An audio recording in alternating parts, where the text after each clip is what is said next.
most popular dances on these occasions was a tea dance called the Walls of Limerick. Now, not all students could be champion dancers. Damien, you might be interested in this. Somebody wanted to learn the social dance just to join in the fun. So watch my dancers carefully now, Damien, because soon it will be your turn to take the song. Away you go.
Whatever you do, don't fall off, keep well in.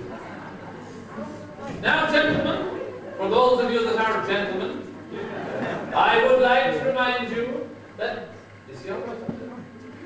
Tim, you all right? Yeah. That's okay. Right. I thought I wasn't getting through to you there for a minute. Now, I would like to remind you this is a dancing lesson only. Are you all right, Amy? Great, that's marvelous. I'm glad to hear it. It makes my night. Kindly remember, gentlemen, jingle the decorum in the upper part of the body at all times. Remember, it's the steps that count. Let your feet do the dancing. I'll be watching. Away you go.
In competition, girls wore and still wear dresses which are highly decorated and by tradition heavily embroidered in designs taken from the Book of Kells, while until recently the boys wore kilts.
In the 1960s, traditional dance suffered a setback as other forms of entertainment began to take hold.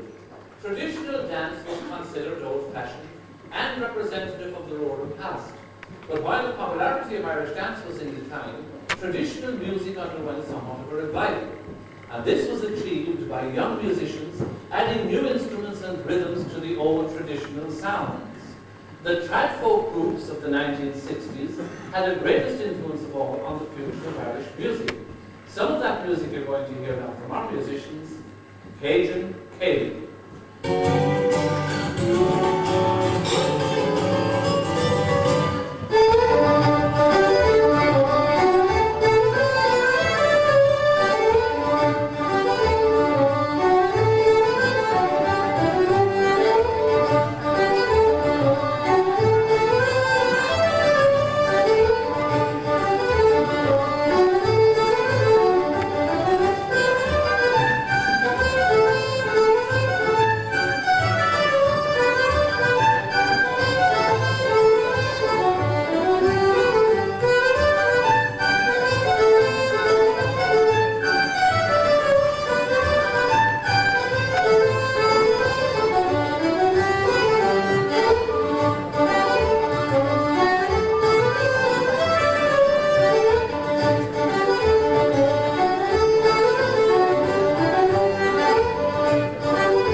and river dance was born.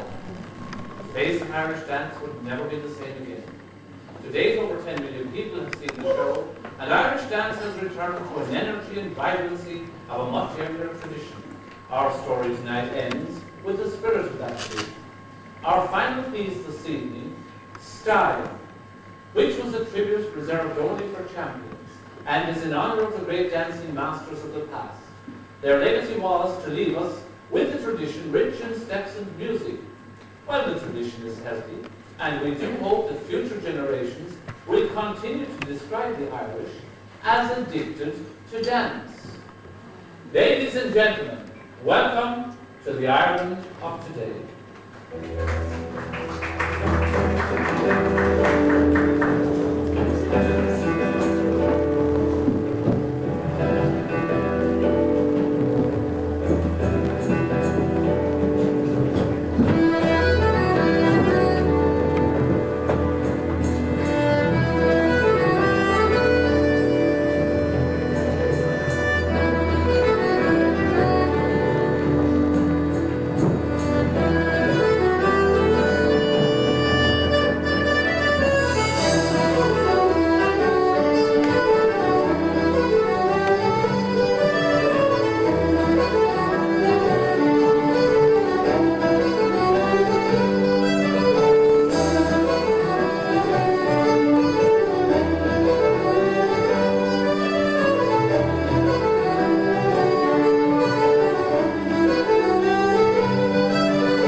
enjoyed yourselves here this evening with us.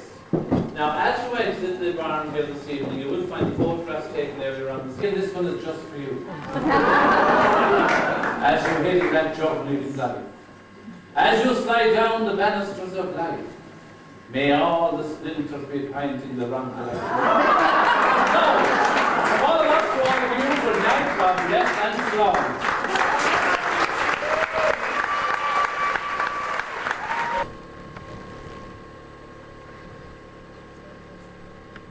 I know, I can't help myself. Stay away from the Zoom.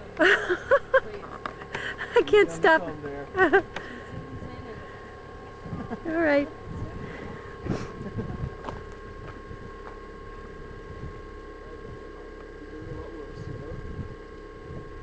Oh, it's so pretty here.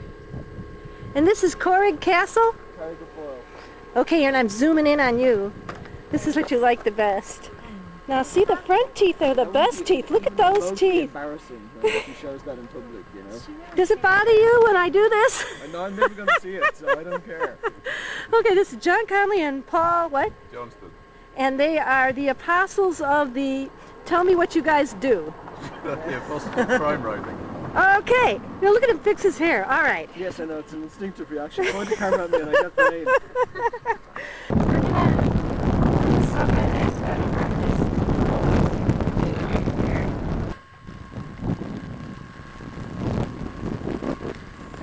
These are not zooming. This is an abbey here in County Kerry, suggested by John Conley for us to come and look at it. He's in there. We gave him a ride here. And I understand John Conley is one of the famous writers here in Ireland, and he's written several books that we should recognize. But he's a very nice guy.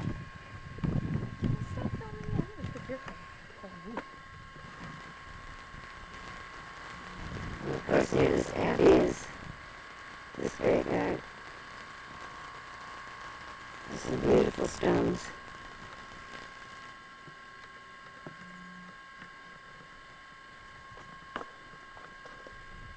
Kept up beautifully for hundreds of years. There's that abbey.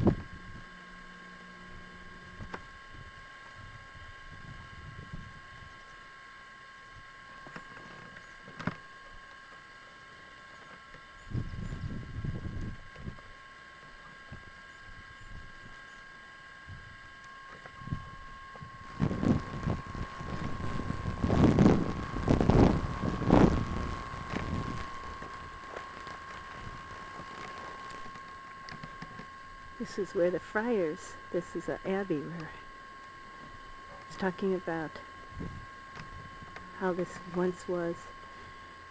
What year was this built, Aaron? Or 1580.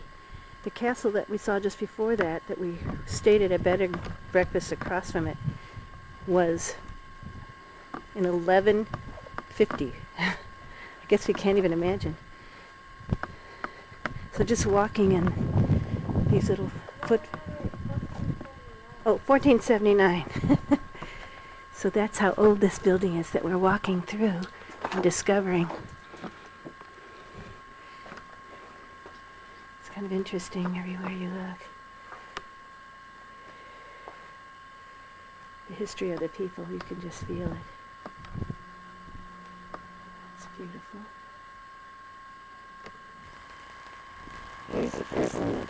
Michael Hayes died November 5th, 1912. William Hayes died January 11th, 1912, and he was age 114. My goodness. So he must have been born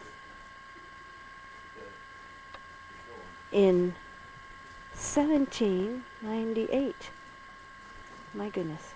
Died in 1912. They sure live long, healthy lives here. Last straw.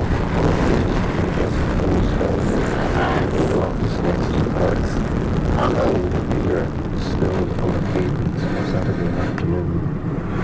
Home from home for the likes of us and foreign boats. He's reading what he wrote. With oil skins and unheard of currencies.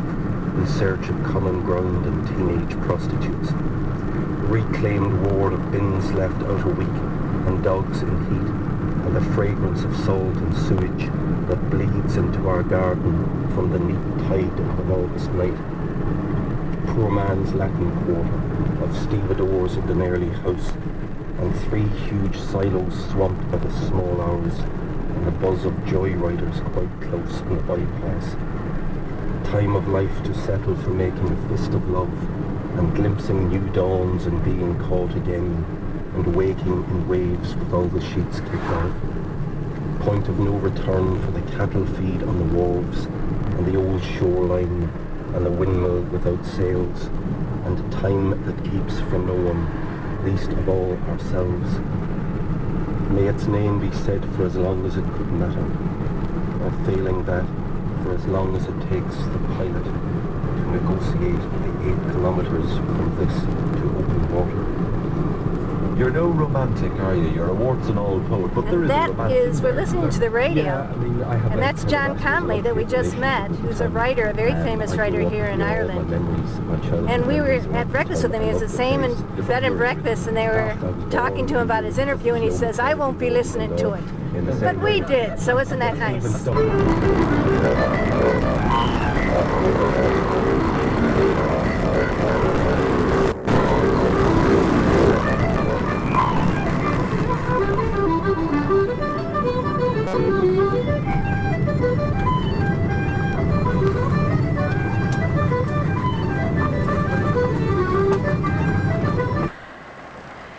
You can't imagine what we just went through to find this place. This is the Ring of Kerry.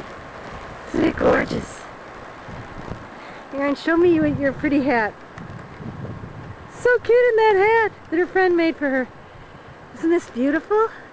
We had to come through some rugged territory. We are adventurers. I just love this land. It's so beautiful. The greens. And the air smells so fresh. And there's a mountain. It's a mountain range. Oh, the Ring of Kerry is a completely beautiful place.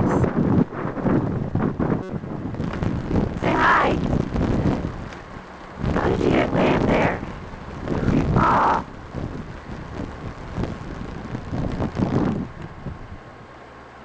You see a path to get out from up there?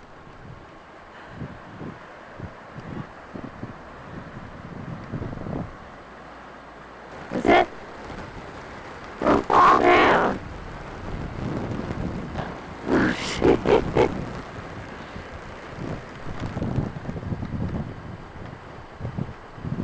Well, I climbed up here.